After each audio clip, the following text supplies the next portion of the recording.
السلام عليكم ورحمة الله وبركاته. وعن عبد الله بن مسعود رضي الله عنه مرفوعا إلى النبي صلى الله عليه وسلم في الحديث: ليس مؤمن بالطعان ولا اللعان ولا الفاحش ولا البذيء. Deməli, hadisi Abdullah ibn Məsud rivayət eləmişdir. Hadis mərfu hökmündədir. Yəni Allah Nəbisi sallallahu əleyhi və səlləmə nisbət olunur ki, ola bilsin ki, ondan eşidib. Onun sözləridir. Amma Abdullah ibn Məsudun kəlməsi kimi çatdırıldığına görə hadis mərfu. Hadisin hökmünə gələndə hadis sahhahul hakim və Daraqutni rəccahahu, həmçinin Şeyx Albani hadisi səhih görür. Hadisin kəlmələri: Leysel mu'minu bit-ta'an, mümin tənə edən, yəni çoxlu söyüş söyən, çirkin sözlər deyən, tənə edən, insanları yuxarıdan aşağılayan, alçaqlayan, onlara əziyyət verən söz deyən kəs deyil. Leysel mu'minu bit-ta'an və ləl-la'an, nə də çoxlu lənət. La'an siğətil mübaliğə, la'an davamlı lənət edən də deyil. Ta'an siğətil mübaliğə, davamlı tən edən. Hep görərsən ki, ləqəb qoyur, ləmz edir, ləqəblər qoyur, ləqəblər insana taxır, müxtəlif ləqəblər, ya da ki, lə'an çoxlu lənət edir. Bunu batil zəlat firqələrinin birində görürsünüz, hər şey lənət edirlər. Hər şeyə, onların dini başdan ayağa lənət üzərində qurulub. Bu mömin sifəti deyil. Yəni, Rasulullah sallallahu aleyhi ve sellemin ona iman edənlərinin, qardaşlarının, möminlərin sifəti lə'an deyil. Nə də ki, ta'an deyil, tən edəndir. Və sonra burada qəlbi bir kəlmə gəlir. Vələl-fəhiş və mömin fahiş deyil. Əzizlərim, əl-fəhiş kəlməsi ərəb kəlməsidir. Baxmayaraq ki, Azərbaycan morfologiyasında da, Azərbaycan dilində də bu kəlmə var, amma bizim dildə bu başqa yerdə istifadə edilir. Misal üçün, ərəb dilində əl-fəhiş kəlməsi, yəni günah mənasına gəlir, mütləq günah mənasına gəlir və daha geniş mənalarını özündə ehtiva edir. Misal üçün, ərəb dilində desən ki, Həzər-rəculul fəhiş, bu fahiş, üzr istəyirəm, kişidir, yəni ağzı söyüşlü, çirkin sözlər danışan kişi. Misal üçün, ərəb dilində bu qəsd olunur. Amma bizdə tamam başqa mənaya yazılır, elə deyilmi? Ona görə söz ərəb dili olduğuna görə və hədisdəki əl-fəhiş kəlməsi ərəblərdə necə anlanılır? Yəni, mömin fahiş olmur, yəni ağzı göyçək, üzr istəyirəm. Yəni, danışanda ağzından kir tökülmür, dır tökülmür, ağzından dür tökülür. Gözəl kelimələrdən istifadə edir. Allah Azze ve Celle buyurur ki: وَقُولُوا لِلنَّاسِ حُسْنًا, və insanlarla danışarkən gözəl kelimələrlə danışın. Onlarla gözəl raftar edin. Onlara قُولُوا حُسْنًا, gözəl tavırda onlarla davranan, gözəl sözlərdən istifadə edin. Həmçinin Allah Azze ve Celle buyurur ki İsra suresində: وَقُلْ لِعِبَادِي يَقُولُوا الَّتِي هِيَ أَحْسَنُ إِنَّ الشَّيْطَانَ يَنزَغُ بَيْنَهُمْ.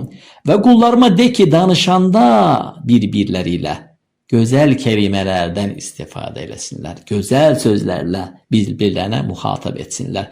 Çünki şeytan həqiqətən onların arasında bu kelimələr vasitəsilə vurar. Fikir verdin? Şeytan bu kelimələr vasitəsilə onların arasına vurar. Deməli, əl-fəhiş nə deməkdir? Yəni, ərəb dilində geniş mənaları özündə ehtiva edən, dərin mənaları özündə toplayan bir sözdür.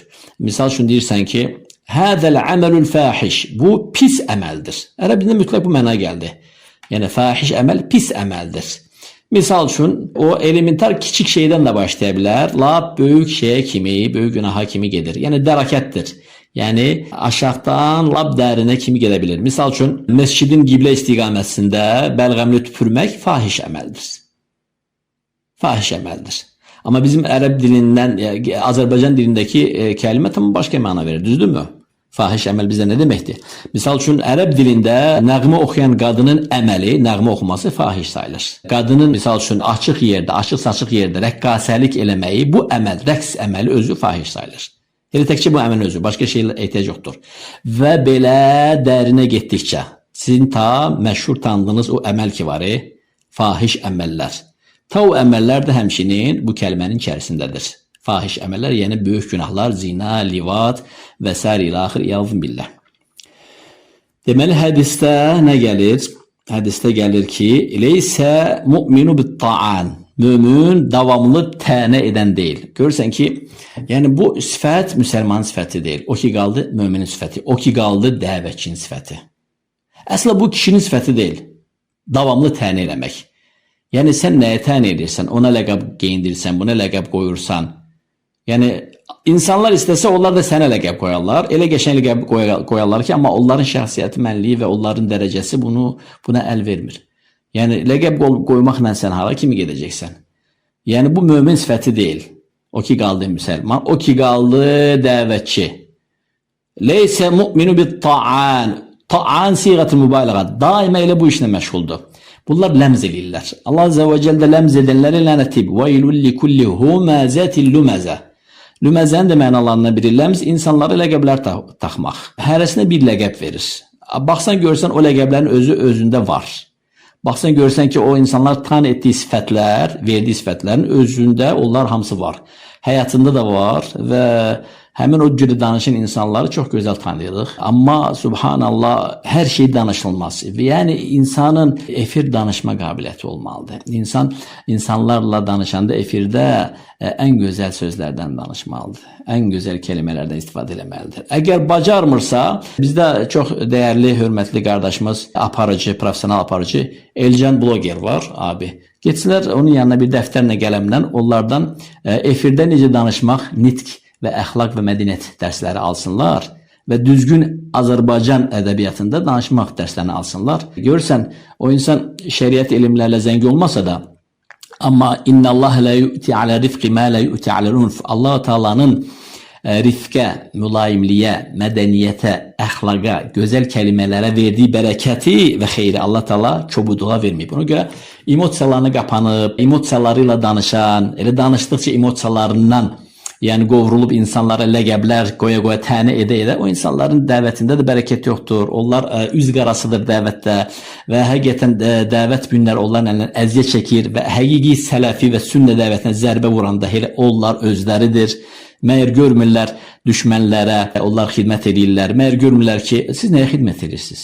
Kimə xidmət edirsiniz? Məyər görmürsünüz sizin danışıqlarınız həp zəlalət bidət firqələrinin kanallarında məsxərə mərkəzinə çevrilmişdi. Yəni belə dəvət olmur. Məyər sizə Mədinə İslam Universitetində Turuqud Da'va və Asalibihə əsərini əzbərlətdirib imtahan almayıbmılar mı sizdən? Şəxsən mənə bu dərsi keçiblər. Hardasa 250-260 səhifəlik kitabdır. Və şükürlər olsun ki, mənə şərəf oldu ki, bu kitabı mənə müəllif özü keçib bizim universitetdə, Şəriət Fakültəsində. Müəllif də İndoneziyəli asıllı ərəbdir, alimdir. Bu kitab var ya, Turuqud Da'va və Asalibihə. Dəvətin yolları və üslubları. Nəyə öyrədir? Dəvətdə hansı kəlmələrdən istifadə etmək olmaz. İstir həzər elə, istir təhzir elə, istir çəkindir. Ədəb, ədəb, yenə də ədəb. Əxlaq, mədəniyyət, elm əhlinə yaraşan. Alimə yaraşan.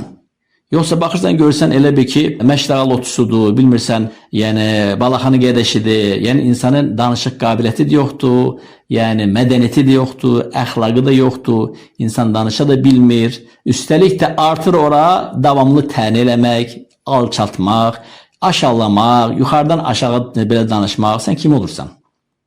Və üstəlik insanlar ləqəblər gendirir. İnsanlar da istəsə sənə qəşəng ləqəblər gendirirlər. Elə qəşəng ləqəblər gendirirlər.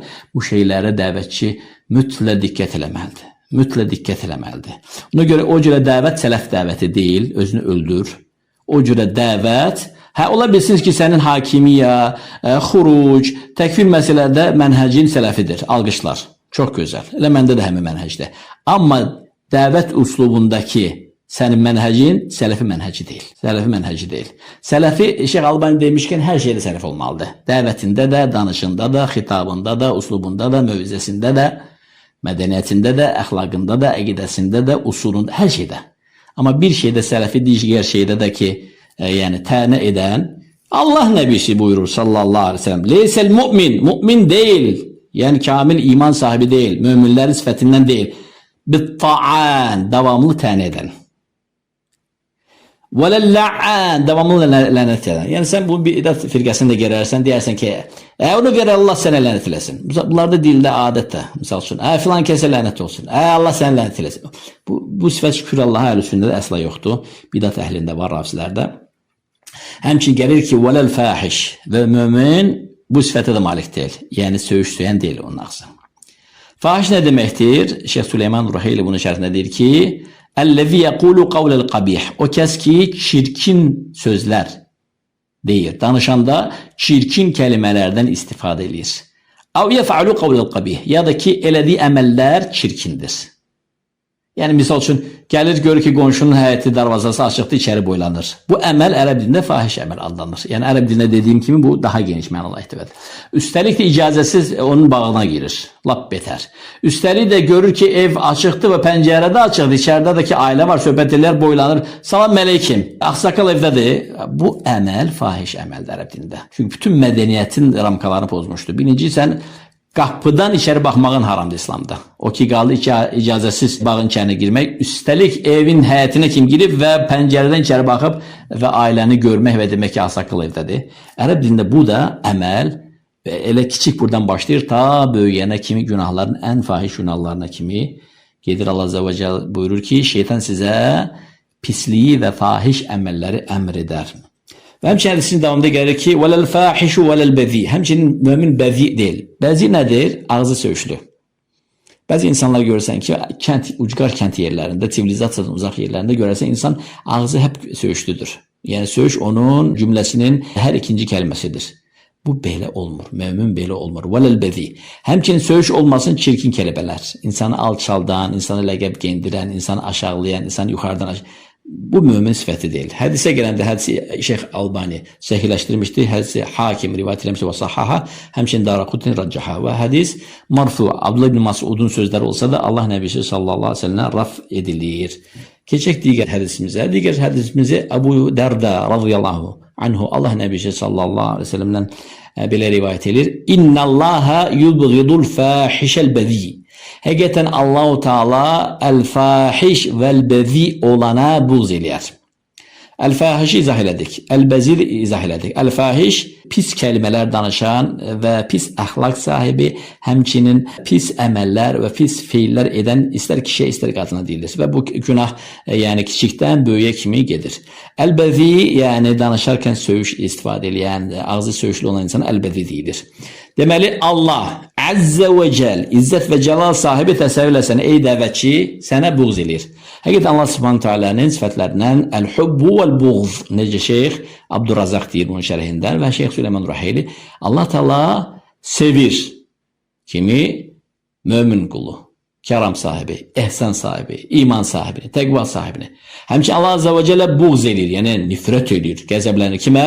Hədisdə gəlib onlardan biri el-fahişel-bəzi. Ağzı göyçək olan, bizim dildə desək üzr istəyirəm, yəni hep söyüş söyər, ağzından çirkin sözlər çıxar, tənə çıxar, alçatma sözlər çıxar, insanla alçadar, danışanda emosiyalarını qapıb, emosiyalarına hökm verər. Bu dəvətçinin sifəti deyil, o ki qaldı müsəlmanın, möminin və s. ilə axır.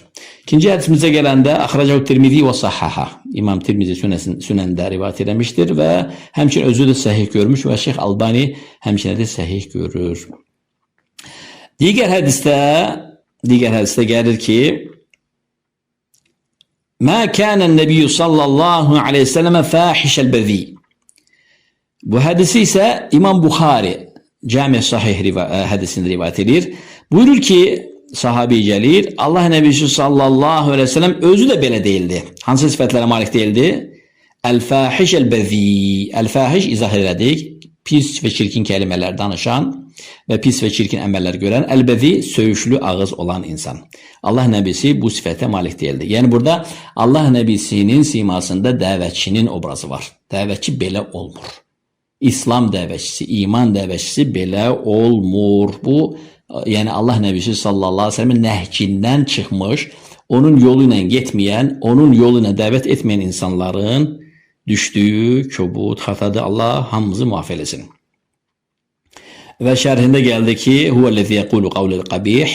Nə deməkdir? El-fahiş, çirkin sözlər danışır, danışanda çirkin sözlərdən istifadə edir. Daiman həmçinin eləyəndə də çirkin işlər görür. Və Şeyx Süleyman Ruheyli deyir ki, və möminə yaraşan və ondan əsla tələb olunan odur ki, ta'an olmasın, tənə edənlərdən olmasın. Əsla tənə etməsin, o ki qaldı davamlı tənə. Həmçinin səbəb olmasın, söyüş söyən. O kəs ki, Tən eder insanların nəsəbində, haqq etmədən insanlar bunu onun nəsəbinə tən edir. Hara tən edirsən? Haqq etmədən. Həmçinin onların diyanətində görürsən ki, mömin kişiyə sataşır. Ya da tən edir onların irzi şərifində, yəni ləyaqətində, şərəf və ləyaqətində. İrz, yəni şərəf və ləyaqətində, yəni namusunda. Hakkı olmadan bunu etmez. Mümin biri olmur. Vələl-la'an həmçinin lənətləyən olmur. Və burada bir fayda gəlir sonucda hədisdən çıxardan yekun səmərə və nəticə. Allah Nəbisi sallallahu aleyhi ve sellem digər hədisdən buyurur ki, qiyamət günü ağzı lənətli olanlar yəni şəfaət etməkdən məhrum olacaqlar. Hədisi İmam Müslim rivayət eləmişdir. La yakunu la'inuna şufa'a'u və la şuhada'u yevmel qiyamə. Subhanallah. Həmçinin şahid onlardan götürülməyəcək. Onlardan şəhadət götürülməyəcək. Kimdən şəhadət götürülməyəcək? Onlar şahid kimi gətirilməyəcək. Həmçinin bilirsiniz ki, hər bir mömin şəfaətə malikdir qiyamət günü. Öz əhlindən, məsələn, hafizlər şəfaət edəcək, şəhidlər şəfaət edəcək, adi kamil möminlər şəfaət edəcək, öz ailəsindən, əhlindən zəif olanları oddan qurtarma şəfaət. Bu haqda hədislər var. Sən təsəvvür eləsən, ağzın la'an və ta'an olanda, fəhiş bəzi olanda, sən qiyamət günü bu şərəfdən məhrum olursan. Öz yaxın əqrabana. Ola bilsin ki, atan, ananın sənə ehtiyacı var qiyamət günü. Sən onlara belə şəfayət və şəhadət edə bilməyəcəksən, qəbul olmayacaq. Hədisi İmam Müslim rivayət eləmişdir. Ona görə öz nəfsimə, öz aciz nəfsimə və bütün qardaşlarıma dəvət zamanı son dərəcəli ədəbli olmaq, emosiyaya qapanmamaq və ən gözəl kəlmələrdən istifadə edərəkdən dəvət etməyi və ona çağırmağı, hətta həzər eləyəndə, hətta bidatçıdan çəkindirəndə, hətta bidatdan çəkindirəndə əxlaqı qorumağı tövsiyə edirəm. Bunun da sələfi çoxdur. İmam Buxarisin üçün bu məsələdə sələflərdən biridir. İmam Buxari rahimallah buyurur ki, qeybətin haram olmasını bilən gündən bir daha qeybət eləmədim. Bəs isnaddakı ravilərin arasında hədis uyduranlar var, yalancılar var, hədisi qəbul olmayanlar var. Baxın İmam Buxarinin ədəminə, gör onları necə cərh edirdi. Deyir ki, hədə mətrukul hədis. Bu hədisi tərk olunan kəsdir. Və yaxud deyirdi ki, hədisuhu leysə bir şey. Onun hədisi qəbul olunmur. Onun hədisi heç nə sayılır. Niyə görə? Çünki hədis uyduranlar, qardaşlar, bir qism deyil. Onlar arasında zanadiqa var, din düşmənləri və var ki, saf insanlardır, xalis möminlərdir, abiddir, amma cahildir, savadsızdır. Sahabənin sözünü ya da tabiin sözünü Rasulullahın sözünün kimi rivayət edir və bunun hədis olmamanı bilmir. Və vahn var, o insan qaçışdırır. İnsanların xeyirli kəlamı ilə Rasulullahın sözlərini bir-birinə qaçışdırır. Misal üçün, faydalı bir söz eşidir, dərsdə, xutbədə, yadında saxlayır və sonra onu Allah Rasulunun adına nisbət edir. Bu insan da vadda'dır. Belə baxanda o da hədis uydurandır. Belə baxanda o da kəzzəbdir. Amma İmam Buxari birdən həmin ravivlərdən olar, həmin insan abiddir, amma cahildir. Belə deyək də, avam babadır, amma abiddir. Onun İslam hurumah deyirlər də, hörmətini sındırmamaqdan ötürü deyərdi ki, hədisu mətruk, bunun hədisi qəbul olunmur. Hədisu lə şey, hədisi heç nə deyil. Baxın, Dəccal deməzdi ona. Başqa ravilər deyərdi. Ona görə bizdə hədis alimləri mütəşəddidun və əl-mu'tədilun var. Ədalətli olan, orta yol və şiddətli olan mütəzəhilun var. Və səhlənkar olanlar var. Səhlənkar olanlar, yəni bütün zəifləri gücləndirəndir. Şiddətli olanlar ravilərə Dəccal, Kəzzəb və s. Hətta şeytan deyərlər var, misal üçün. Amma mü'tədil, əsl sələf yolunda olan İmam Buxari, Müslim kimi mü'tədil imamlar, onlar nə deyərdilər? Hədithuhu la yuqbəl, hədithuhu mətruk, hədithuhu mətruk. Və hətta ki, insan təhlükəli insan olarsa deyərdi ki, vadda, hədis uydurandır. Hətta hifz sünnətin nəbi sallallahu aleyhi ve sellem, Allah nəbisi sallallahu aleyhi ve sellemin sünnəsini qorumaqdan ötürü. Və sizə bir misal çəkəcəm. Bu yaxınlarda çox dəyərli hocalarımızdan biri, doktor, ona sual verilir bir bidatçı haqqında. Soruşulur ki, filan kəs bidatçıdırmı? O da tarixdə 220 yıldan qabaq yaşamış bir tariqatın, bidat tariqatının əsasını qoyan insanlardandır. Həmin doktor qardaşımız, Allah onun canı sağ eləsin, ondan razı olsun, gör necə gözəl cavab verir. İstəsə deyərdi ona, şeytandır, dəccaldır, nə bilim nədir, hər görə təyin eləyərdi. Amma elə danışdı ki, elmi, elə gözəl cavab verdi, müxtəsər və muciz, yəni qısa. Hətta o bidata düşən insanlar həvəslə onu dinləyəcəklər.